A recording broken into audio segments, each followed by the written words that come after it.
मंदी करने वाले लोग। नमस्कार हेमंत जी, हमारे सब दर्शकों को शुभ प्रभात। आपने लगभग 11,305 का हाईएस्ट लेवल आज निफ्टी में आता हुआ देखा पहले 5 मिनट पर, और उसके बाद से आप बिकवाली देख रहे हैं फिलहाल 11,250। तो आप यूँ समझिए कि 55 पॉइंट ऊपर से कटते हुए दिख रहे हैं। बैंक निफ्टी में इसी तरीके से लगभग 21,810 का ऑल टाइम अभी इंट्राडे हाई था, फिलहाल 21,430। तो आप ये समझिए कि लगभग आपको 370 अंक का कट यहाँ पर भी आता हुआ दिख रहा है। ये मुनाफा वसूली है, देखते हैं मंगल के दिन मंगल होता है नहीं होता बुल्स के लिए, लेकिन फिलहाल ये स्थिति आपके सामने आती हुई 234 अंक नीचे आपको निफ्टी बैंक ट्रेड करता हुआ दिख रहा है 21,427। हमारे साथ शो में जुड़ेंगे श्रीकांत चौहान साहब और चंदन तपाड़िया साहब। देखते हैं कौन फिलहाल कनेक्टेड है। लेकिन बाजार में हेमंत जी आपने जैसा सही फरमाया, कहानी आपको टेक की तरफ दिख रही है और आपने निफ्टी का नवाब टीसीएस बनाई दिया है। चंदन जी हमारे साथ जुड़े हुए हैं, तपड़िया साहब का स्वागत है और वो आपको बताएंगे कि 2500 के लेवल पर उनको टीसीएस कैसा लगता है। फिलहाल टॉप कंट्रीब्यूटर है निफ्टी में, 20 अंक आपको कंट्रीब्यूट करता हुआ दिखता है। तपड़िया साहब स्वागत है आपका, पहले राय टीसीएस पर। जी धन्यवाद सैल जी, अमन जी। देखिए आज बाजार में जो मोमेंटम है वो वापस आईटी काउंटर में बना हुआ है और बाजार को कुछ हद तक आईटी काउंटर यहाँ पे सपोर्ट कर रहे हैं। अब आईटी में चाहे टीसीएस देखो, विप्रो देखो, एसएल टेक देखो, सब में बाइंग इंटरेस्ट है। और अच्छी बात है कि इस काउंटर ने 3 दिन पहले जो बिकवाली देखी थी वो एक्जैक्टली 50 दिन का मूविंग एवरेज है और आज लगभग 6-7% का ओपन इंटरेस्ट एडिशन हुआ है। तो मेजर्स लेवल से टर्न होके और अपने आप को सपोर्ट के साथ ओपन इंटरेस्ट इंडिकेशन दे रहा है कि स्टॉक वापस रिसेंट स्विंग हाई को बनाना चाहिए। मेजर ट्रेंड काउंटर का पॉजिटिव और रिसेंट कंसोलिडेशन के बाद में जो बाइंग आई है इंडिकेट कर रही है कि अप होनी चाहिए। और अच्छी बात यह है कि सुबह खुलने से लेकर सस्टेन बाइंग इंटरेस्ट हुई है। आज का ओपन ऑलमोस्ट सेम है, तो लगभग 2430-35 के आसपास के स्टॉप लॉस रहेंगे। ऊपर में काउंटर अब 2600 रुपए तक जाने की क्षमता रखता है। बहुत ही बढ़िया। देखिए टीसीएस मूव दिखाता हुआ 2600 तक जाने की क्षमता रखता है। आपके 2 ट्रेडिंग आइडियाज बताइए चंदन जी। जी देखिए, ट्रेडिंग आइडियाज की आप बात करें तो यहाँ पे मेरा पूरा फोकस है सेलेक्टिव आईटी और रूरल ऑटो और फिर कंजम्पशन थीम पे रहेगा। तो देखिए आज के लिए 2 ट्रेड हमने सेलेक्ट किए हैं, वो ट्रेड रहेंगे टाइटन और बाटा इंडिया पे। टाइटन कल भी हमने 10 के दमदार ट्रेड में टाइटन और एक्सपोर्ट को सजेस्ट किया, वापिस ऐसा लग रहा है कि ऐसे बाजार में टाइटन अपने आप को होल्ड कर पाएगा। तो टाइटन पहला ट्रेड रहेगा जिसमें ओवरऑल ट्रेंड टर्न हुआ है, मूविंग एवरेज के सपोर्ट से काउंटर होल्ड कर रहा है और कंजम्पशन थीम कहीं ना कहीं वर्क करेगी। तो 1130 का छोटा सा स्टॉप लॉस, 1200-1212 का टारगेट रहेगा। और दूसरा काउंटर रहेगा बाटा का। देखिए बाटा और दूसरे जो काउंटर से कल आपने काफी अच्छा जिक्र किया था और हमारे यहाँ पे लिबर्टी का शोरूम है और मैं काफी अच्छा चैनल चेक इस बिजनेस को किया है। तो काफी अच्छा मोमेंटम मेरे हिसाब से अब इन लेदर्स और शूज काउंटर में बनना चाहिए। सारे के सारे लेदर्स शूज काउंटर है, चाहे बाटा, मिर्जा और लिबर्टी, सब में अपमूव बनना चाहिए। और टेक्निकली भी हम बाटा को काफी क्लोजली ट्रेड कर रहे हैं। आज 20% का ओपन इंटरेस्ट और कंसोलिडेशन ब्रेकआउट हुआ है। मेरे हिसाब से ये काउंटर आज के दिन भी 7% की रैली दिखाएगा।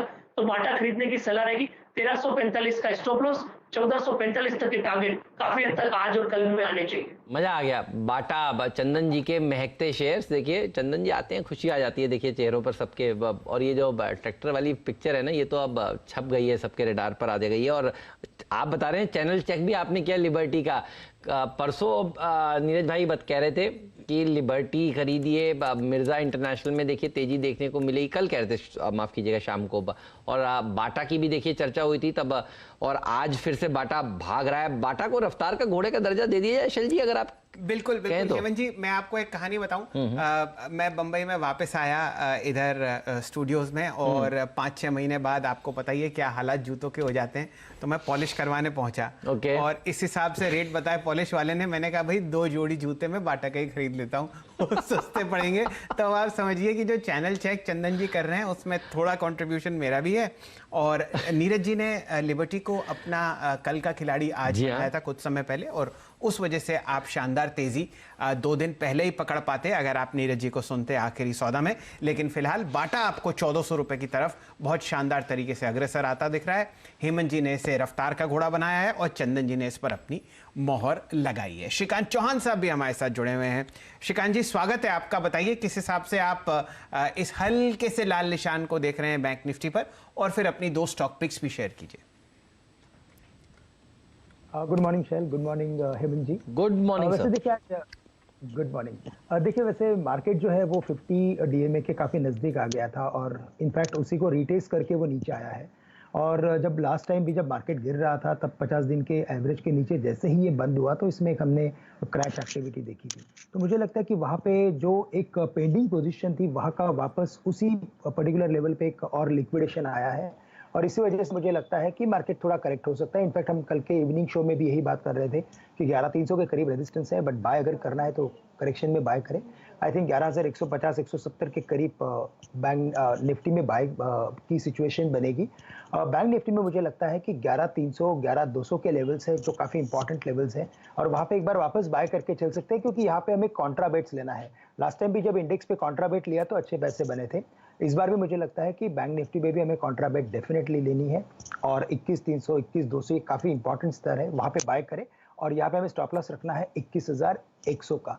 वापस मुझे लगता है कि शायद ये स्टॉक जब तक इसके आउटकम नहीं आते इंटरेस्ट के ऊपर जो वर्डिक्ट था तब तक मुझे लगता है कि एक बार 22,000 के लेवल्स को ये छू सकता है। ओके बाप, तो ये तो राय निफ्टी पर, बैंक निफ्टी क्योंकि 225 पॉइंट नीचे है तो देखिए बैंक निफ्टी पर राय जाननी जरूरी थी। अब एडवांस डिक्लाइन रेशियो देखिए गिरने वाले शेयरों के फेवर में आ चुका है। थोड़ी देर पहले हम आपको दिखा रहे थे एडवांस डिक्लाइन रेशियो, तब आप देख रहे थे 1:1 का था, अब थोड़े से ज्यादा गिरने वाले शेयर हो चुके हैं। श्रीकांत जी, आपके 2 टॉप ट्रेडिंग आइडियाज भी बताइए प्लीज। बिल्कुल, वैसे टेक्नोलॉजी स्टॉक्स में हमने वापस अच्छी बढ़त देखी है। इनफैक्ट ये जो बढ़त है वो मुझे लगता है कि कंटिन्यू रहेगी क्योंकि Wipro, Infosys, HCL Technology, Tech Mahindra सभी स्टॉक्स में हमने तेज़ी देखी है, तो ये क्लियरली इंडिकेट करता है कि और भी तेज़ी बनेगी। स्पेसिफिकली मुझे लगता है कि एचसीएल टेक्नोलॉजीज करंट लेवल से बाय करके चल सकते हैं। यहाँ पे 835 838 के लेवल से अभी ट्रेड कर रहे हैं और 825 का हमें स्टॉप लॉस रखना है और टारगेट्स हम रखेंगे 880 से लेकर 890 रुपये के। यहाँ पे अच्छा खासा एक वॉल्यूम बेस्ड कंसोलिडेशन हमें देखने मिल रहा है और मुझे लगता है कि इनफैक्ट हेमंत जी ये स्टॉक 1000 के लेवल्स को भी आने वाले कुछ दिनों में छू लेगा, तो ये एक कंसिस्टेंट बाय रहेगा हमारी लिस्ट में। साथ ही साथ मुझे लगता है कि इसके अलावा अगर किसी स्टॉक में फोकस करना है तो आज टू व्हीलर्स में हमने काफ़ी बड़े वॉल्यूम्स देखे हैं और सिग्निफिकेंट ब्रेकआउट फॉर्मेशन बना है हीरो मोटर्स में, जो इंडिकेट करता है कि शायद ये स्टॉक 3400 के लेवल्स को भी छू सकता है। तो करंट लेवल से हीरो मोटर्स को बाय करके चले और स्टॉप लॉस हम थोड़ा वाइड रखेंगे, 3050 का स्टॉप लॉस रखते हैं क्योंकि टारगेट्स भी 3400 के उभर के आ रहे हैं। तो करंट लेवल से हीरो मोटर्स और एचसीएल टेक्नोलॉजीज ये 2 स्टॉक हम बाय करके चलेंगे। इसमें हार्ले डेविडसन का जो इंजन लगने की एक्सपेक्टेशंस हो रही है ना, खबर देखिए उससे क्या रैली दिखा रहा है। दूसरे दिन लगातार आज आशीष चतुर्मोता जी भी, श्रीकांत जी के जो मित्र हैं वो भी सुबह सुबह आए थे, उन्होंने भी हीरो मोटोकॉर्प में खरीदारी करने की राय दी थी। तो देखिए ऑटो स्टॉक्स में बढ़िया मूवमेंट। एच अक्षर पर फोकस है श्रीकांत जी का, एचसीएल टेक और हीरो मोटोकॉर्प, और चंदन जी कह रहे हैं बाटा और टाइटन खरीदिए। और अगर इन दोनों के मैं फिर से पिक्स देखूं तो चलिए दूसरे दिन मैं देख रहा हूं कि कंजम्पशन की महक आ रही है दोनों स्टॉक्स में, दोनों के पिक्स में से। जी एक्चुअली क्या है हेमंत जी, आप देखिए अब अनलॉक 5.0 आने की चेष्टा कर रहा है ना। मेरे ख्याल से बहुत ध्यान तो हमें क्रेडिट कार्ड कंपनीज पे देना चाहिए, रेस्टोरेंट्स खुलेंगे, सही बात है ना।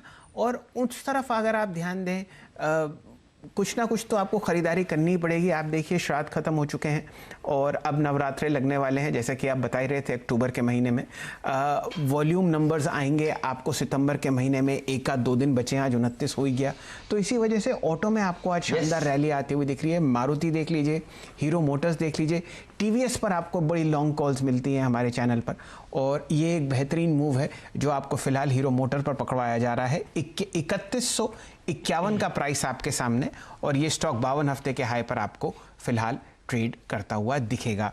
1-2 स्टॉक्स पर और महक आती हुई लग रही है तेजी की। आपने बात करी हेमंत जी टाइटन की। मुथूट फाइनेंस को देखिए 2% ऊपर आपको ये ट्रेड करता हुआ चल रहा है, बहुत ही फंडामेंटली स्ट्रॉन्ग काउंटर है। और चंदन तपड़िया साहब से राय लेते हैं। चंदन जी, मुथूट फाइनेंस और साथ ही साथ मन्नापुरम। बिल्कुल सही, देखिए सर जी आपने बिल्कुल सही कहा, कहीं ना कहीं इकोनॉमी अब अनलॉकडाउन फेज 5 की तरफ 5.0 की तरफ मूव कर रही है और उसकी वजह से यहाँ पे मोमेंटम बना है। और कहीं ना कहीं काफी हमारे जैसे लोग हैं जिन्होंने काफी मेहनत से शॉपिंग नहीं की है, वो अब कहीं ना कहीं अपने कार्ड और पॉकेट ढीले करते हुए नजर आएंगे। और दूसरा देखिए दिवाली और फेस्टिव सीजन है, ऑटो, कंजम्पशन, गोल्ड, ज्वेलरी, इन सब पे वापस फोकस बनेगा। तो टाइटन, मुथूट फाइनेंस, इन सबसे रिलेटेड सारे काउंटर आपको दिखाते हुए नजर आएंगे। और मुथूट फाइनेंस की आप अच्छी बात देखोगे टेक्निकल स्ट्रक्चर पे, तो आज लगभग 8% का ओपन इंटरेस्ट बना है। 4 दिनों से यहाँ पे हाई राइज हाई लोज बन रहा है। 50 दिन के मूविंग एवरेज के ऊपर ये काउंटर होल्ड कर रहा है और डेली चार्ट में एक फॉलिंग सप्लाई ट्रेंड लाइन को ये निकाल रहा है। तो अभी तक तो ये धीरे-धीरे चल रहा था, यहाँ से 1-1.5% और चला तो 5-7% की फटाफट रैली बनेगी। तो काफ़ी अच्छा स्ट्रक्चर ऑलमोस्ट सारे कंजम्पशन काउंटर बना है और मुथूट फाइनेंस में जो पैटर्न बन रहा है वो लगभग इस काउंटर को पोजिशनल पॉइंट ऑफ व्यू से 1200 इमीडिएट बेसिस पे 1160 तक लेके जाएगा। तो मुथूट फाइनेंस पे खरीदारी की मोड़ लगानी चाहिए। काउंटर अभी लगभग 1110 के आसपास चल रहा है। यहाँ पे 1080 का स्टॉप लॉस, 1160 और 1200 तक के टारगेट निश्चित रूप से हासिल होने चाहिए। चलिए, ये राय मुथूट फाइनेंस पर आती हुई दिख रही है। तपड़िया साहब, आप ही से चर्चा करेंगे। एक और स्टॉक माइंड ट्री पर नजर डालिए। आपने डिप्स इसके इतने शानदार तरीके से खरीदवाए हैं पिछले लगभग 6 महीने में। आज हल्का सा आपको हरा निशान बढ़ता हुआ दिख रहा है। टॉप गेनर्स में है एफएनओ पर 1322। बताइए, ऑल टाइम हाई इसमें लगेगा क्या? जी बिल्कुल, बिल्कुल लग जाएगा और हम तो हमेशा बोलते हैं बेयर्स ऑलवेज माइंड इट, क्योंकि ये बुल्स का काउंटर है और दूसरे आईटी काउंटर सब में पॉजिटिव मोमेंटम है और दूसरा माइंड ट्री का रिकॉर्ड रहा है कि ये 2 दिन से ज्यादा कभी मंदी नहीं दिखाता। मैक्स टू मैक्स 2 या 3 दिन की मंदी के बाद में वापस में मोमेंटम आके न्यू हाई टेरिटरी का मुंह दिखा लेता है। यदि आप पिछले लगभग 4 महीने का डेटा देखो तो भी इसमें 3 दिन करेक्शन नहीं हुआ है। तो काफी अच्छा प्राइस स्ट्रक्चर है और दूसरे आईटी काउंटर चल रहे हैं तो ये भी साथ में मोमेंटम दिखा रहे हैं और ये सबसे स्ट्रॉन्ग काउंटर है। हालांकि चलता धीरे है बट यहाँ पे सेफ्टी बहुत ज्यादा है। तो as of now Mindtree पे खरीदारी की सलाह होगी। जो लाइफ टाइम हाई काउंटर के वो निकल जाएंगे, almost life time high territory में चल रहे हैं। आज एक परफेक्ट बुलिश कैंडल बना है, ओपन इंटरेस्ट एडिशन होते हुए नजर आ रहे हैं। आज का जो लो है लगभग 1280 का वो स्टॉप लॉस रहेगा और यहाँ पे लगभग 1414 तक के टारगेट हासिल होने चाहिए। ठीक बात है। तो देखिए, ये शानदार इंट्राडे कॉल्स आपके सामने आते हुए चलिए, आईपीएल का सीजन है, इंट्राडे, पोजिशनल और लॉन्ग टर्म। तो इंट्राडे तो हो गया, पोजिशनल और लॉन्ग टर्म की बात करते हैं। अब आईएफएल प्राइवेट वेल्थ मैनेजमेंट की पार्टनर और equity advisory and brokerage head Anu Jain ji हमारे साथ जुड़ चुकी हैं। अनु जी, स्वागत है आपका सीएनबीसी आवाज पर। मार्केट पर आपका व्यू बताइए, इस समय क्या नजर आ रहा है? बड़े दिनों बाद आपसे मुलाकात हुई, क्या व्यू है मार्केट पर आपका और कौन से सेक्टर्स आपको लग रहा है कि अप ट्रेंड में है? कहां पर आप पैसा लगा रही हैं? पहले तो नमस्कार। लॉकडाउन के पीरियड में सबसे ज्यादा जो मैंने चैनल देखा है वो आपका देखा है। अरे वाह! आप जो सुबह मॉर्निंग की जो एक चुलबुली कॉन्वर्सेशन होती थी, काफी जिसको कहते हैं ना, जब लॉकडाउन में कोई चीज खुश नहीं करती है, आप लोग की कॉन्वर्सेशन काफी खुश कर देती थी। तो वो कहते हुए मार्केट, आई थिंक हम अपनी गेस्ट कोऑर्डिनेशन की टीम से कह रहे थे, अनु जी के बड़े दिन हो गए, दर्शन नहीं हुए, अनु जी हैं कैसी? तो आपका शुक्रिया आज समय निकालने के लिए। Thank you so much. It's a privilege to be on your channel. जहाँ तक कि मार्केट का सवाल है, आप यूएस इलेक्शंस की तरफ चल रहे हैं जो एक 3 नवंबर के आसपास है। मेरे ख्याल से 20 तारीख के आसपास, 20-21 तारीख के आसपास एक पॉज आ जाएगा मार्केट में। तो आपके पास लगभग एक 20 दिन है जिसमें आप एक लास्ट शॉट एट मोमेंटम देख सकते हैं। जिस तरीके से हमने एक ट्रेलर लास्ट वीक देखा था कि मार्केट्स ने जिस तरीके से ऊपर से 10%, 8-9% का एक ब्रेकडाउन देखा था, आई थिंक वो एक तरीके का एक वार्निंग सिग्नल है कि जिस तरीके से मोमेंटम टूट सकता है। हमने चलते हुए देखा है पिछले 3 महीने, पर जब टूटेगा तो भी उसी मोमेंटम से टूटेगा। और जो एक वीकनेस हमने बैंक निफ्टी में देखी है वो एक साइन ऑफ कॉशन है। जहां तक कि स्ट्रॉन्गर सेक्टर्स है, ऑब्वियसली डिफेंसिव्स लाइक आपके फार्मा है, आईटी है, रिलायंस है जो काफी कुछ एक स्ट्रेंथ दिखा रहा है। तो काउंटर्स हैं जिसमें आप अगले 20 दिन में काफी एक स्ट्रेंथ देख सकते हैं, बट कहीं ना कहीं एक रैशनलाइजेशन अपने पोर्टफोलियो में लाना चाहिए कि आपको अगर 10% कैश रखना है या 20% कैश रखना है। आई थिंक ये 20 दिन आपको एक सोब्राइटी का माहौल देंगे जिसमें आप एक लॉन्ग टर्म व्यू से किस तरीके से पोर्टफोलियो को रीजेक करना है वो देख सकते हैं। अनु जी नमस्कार, मैं शैलेंद्र बोल रहा हूँ। आईएफएल वेल्थ हमारे देश का सबसे बड़ा वेल्थ मैनेजर है। अगर आप ओवरऑल 35,000 फीट से नीचे की तरफ देखें अपने पोर्टफोलियो पर, ये बताइए कि कहाँ कहाँ आप ओवरवेट हैं, कौन से ऐसे सेक्टर्स आपको पसंद आ रहे हैं एक आध साल के व्यू से, और कहाँ आप अपना कैश डिप्लॉय करने की सोच रही हैं इस 20 दिन के बाद? जहाँ तक कि अभी हम ओवरवेट हैं, हम बेसिकली रिलायंस पे ओवरवेट हैं बिकॉज हम टेलीकॉम सेक्टर ओवरऑल पे ही पॉजिटिव हैं। जिस तरीके से चल रहा है, हम भारती के ऊपर भी पॉजिटिव है, चाहे स्टॉक पिछले 2-3 महीने से अगेंस्ट द मार्केट नहीं चला है, बट जिस तरीके से अगर हम हमारे पोर्टफोलियो का सबसे ज्यादा ओवरवेट देखें तो वो टेलीकॉम पे है इस समय। उसके बाद हम ओवरऑल आईटी, फार्मा और फाइन केमिकल्स के ऊपर काफी ओवरवेट है। तो ये हमारी पोजीशन है। हमारे पास इस समय अगर आप देखेंगे इंफ्रास्ट्रक्चर है या जो लॉन्ग सिक्लिकल्स है वो we are underweight on. Mid caps भी ऑयल एंड गैस में हमारे पास शायद गुजरात गैस है, उसके अलावा मिड कैप्स पे भी हमारा थोड़ा सा कम वेटेज है। तो हम लगभग अभी 10% कैश पे बैठे हैं, जो शायद 15% पे हो जाएगा 20 दिन में। बट ओवरऑल ऐसी कोई जल्दी नहीं होगी डिप्लॉय करने की, बिकॉज जिस तरीके से रुझान दिख रहा है इकोनॉमी का, एक जब तक वैक्सीन पूरी तरीके से नहीं एस्टैब्लिश हो जाती है और जो एक डैमेज हो चुका है उसमें टाइम लगेगा रिकवरी में। तो उसमें मेरे ख्याल से तो हम लॉन्ग सिक्लिकल्स देखेंगे कि कहाँ बॉटम आउट होते हैं। प्लस मिड कैप्स के ऊपर आई थिंक मेरा ज्यादा ध्यान रहेगा, क्योंकि काफी मिड कैप्स में पोटेंशियल है पुल बैक सबसे ज्यादा और सबसे जल्दी देने का।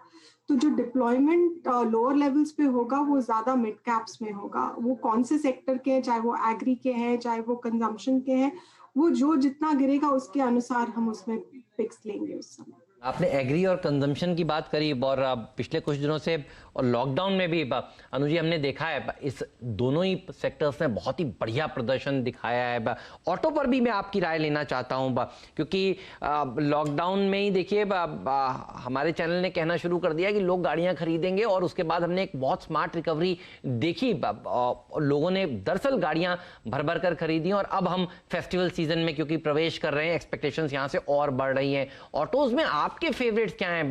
क्या आप टू व्हीलर्स ज्यादा अच्छे लग रहे हैं, या आपको ट्रैक्टर वाली थीम ज्यादा अट्रैक्ट कर रही है? आपके पसंदीदा स्टॉक्स बताइए प्लीज। वेल, जिस तरीके से एक I mean full compliments to you, मैं सुन रही थी जब आप लोग ने सबसे पहले ऑटो का कॉल दिया था, और थोड़ा सा मुझे भी उस समय आश्चर्य हुआ था, but you all got it perfectly right.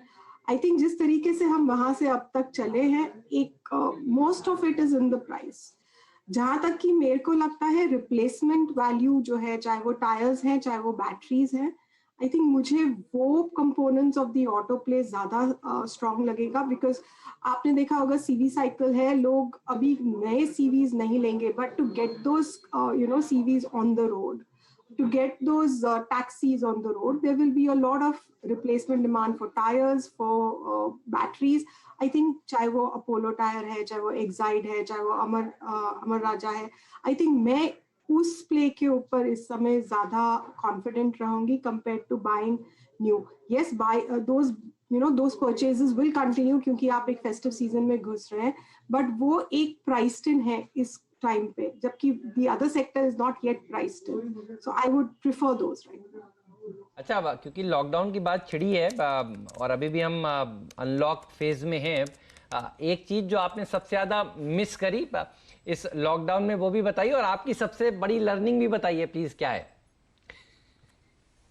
जहां तक कि जो मैंने सबसे ज्यादा मिस किया वो लोगों को मिलना था। बिकॉज हम लोग ऐसे लोग हैं जो खास करके हमारे जो बिजनेस में है, हम एटलीस्ट 4 से 5 क्लाइंट्स को मिलते हैं। हम अभी भी वर्चुअली मिल रहे हैं, लेकिन एक होता है कि आप किसी के सामने बैठे और बात करें, और एक होता है आप वर्चुअली बात करें। तो वो फर्क तो रहता ही है।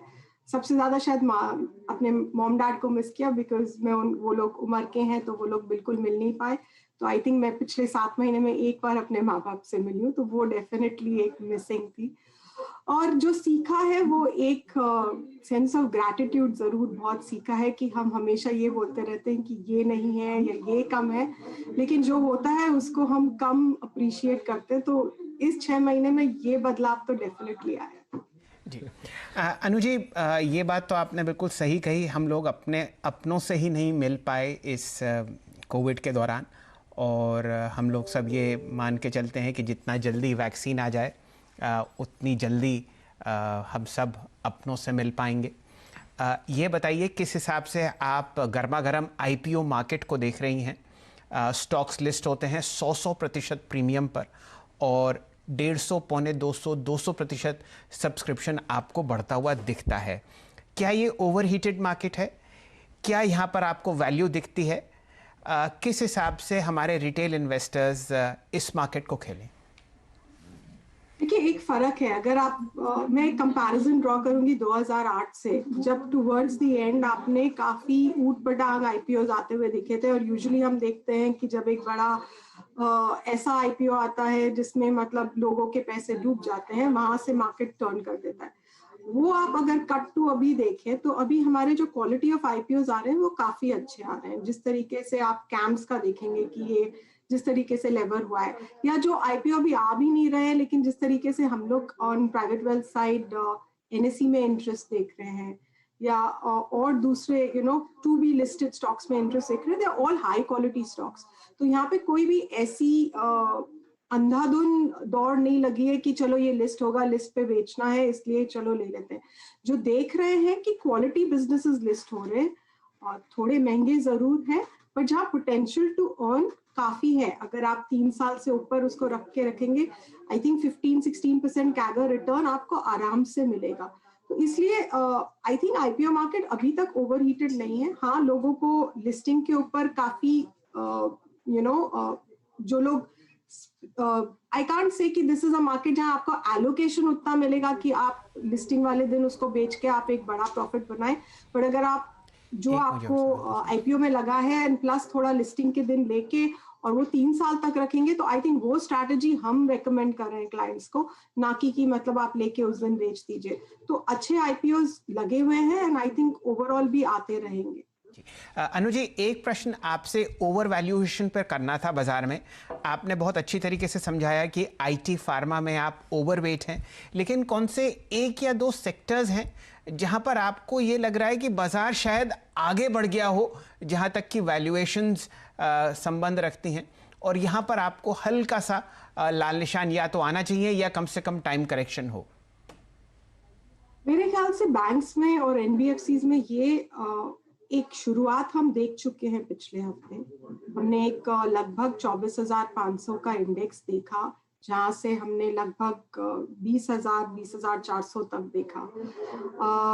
एक 15-20% का करेक्शन एक महीने के अंदर एक सेक्टर में फॉर वेरियस रीजंस, चाहे वो हाई कोर्ट का जजमेंट हो, चाहे वो इस क्वार्टर के रिजल्ट्स हो, चाहे वो कैपिटल एडिक्वेसी हो, एनपीए का रिकग्निशन हो, बहुत सारे फैक्टर्स हैं। और अगर आप निफ्टी के टॉप 50 में देखें तो एसएमई एमएसएमईज का जो एक्सपोजर है वो डायरेक्टली आपको बैंक्स के थ्रू ही मिलता है। तो जो अगले 6 महीने में जहाँ पे भी हमको इकोनॉमी में तंगी दिखेगी, वो कहीं ना कहीं यहाँ रिफ्लेक्ट करेगी।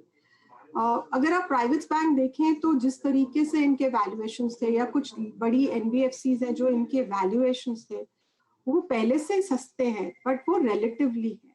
यहाँ से और भी मतलब कैपेबिलिटी है कि आप और 20% या 15% यहाँ से फॉल देख सकते हैं।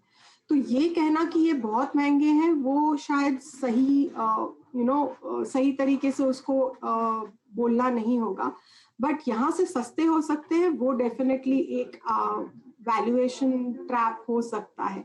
और जरूरी नहीं है कि गिर के वो क्विक रिकवरी देखे। तो प्रॉब्लम अभी ये है कि हमने बहुत क्विक रिकवरीज देखी हुई है, चाहे वो मार्च में है, चाहे वो पिछले हफ्ते की रिकवरी है। कहीं ना कहीं जब वो एक 3-6 महीने का एक पेशेंस टेस्टिंग पीरियड आएगा, वहां पे क्रक्स आएगा कि कौन से सेक्टर्स होल्ड अप कर पाएंगे। तो मेरे ख्याल से फाइनेंशियल्स में साइडवेज और डाउनवर्ड्स बोथ 6 से 8 महीना है अभी, तो वो एक लेवल है जहां हम थोड़ा सा अंडरवेट है इस समय। अच्छा मैम, ये जो 7,500 वाला मार्च लो से 600-700 तक हम बहुत जल्दी चले गए। जो लोग इस बस को मिस कर गए वो हर डिप में खरीदारी करने की राय दे रहे हैं।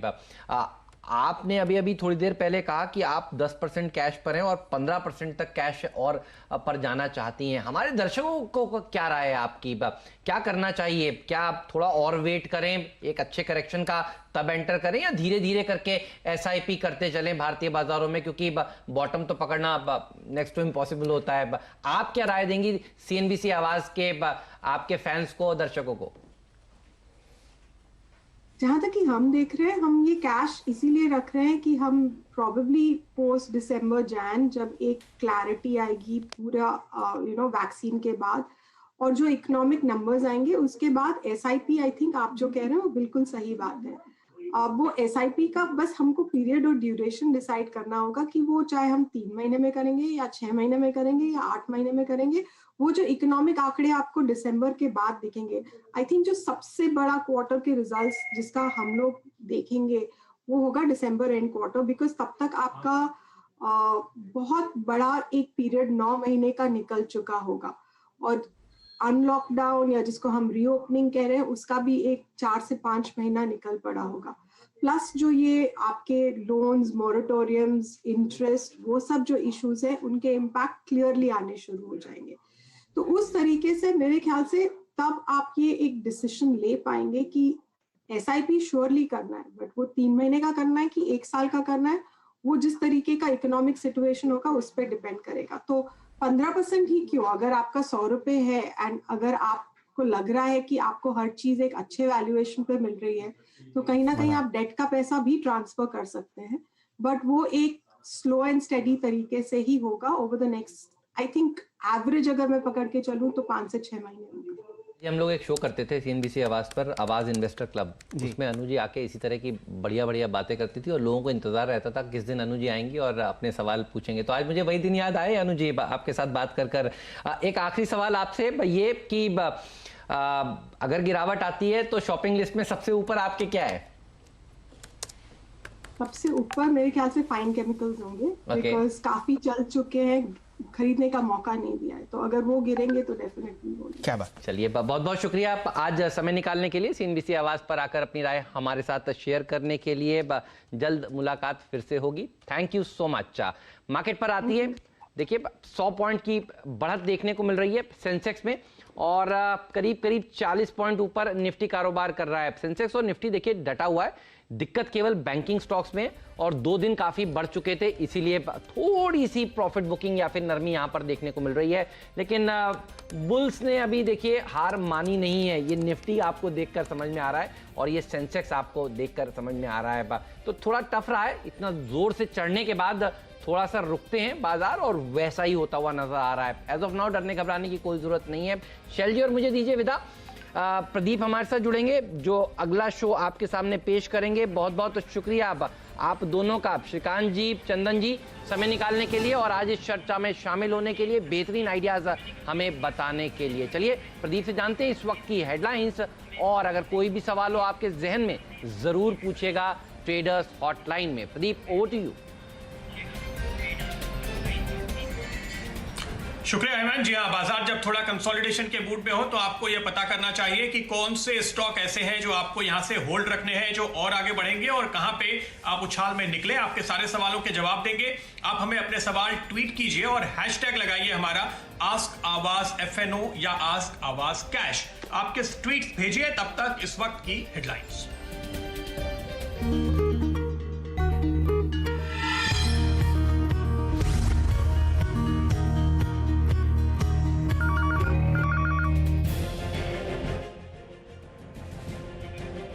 मजबूत शुरुआत के बाद ऊपरी स्तरों से बाजार पर दबाव।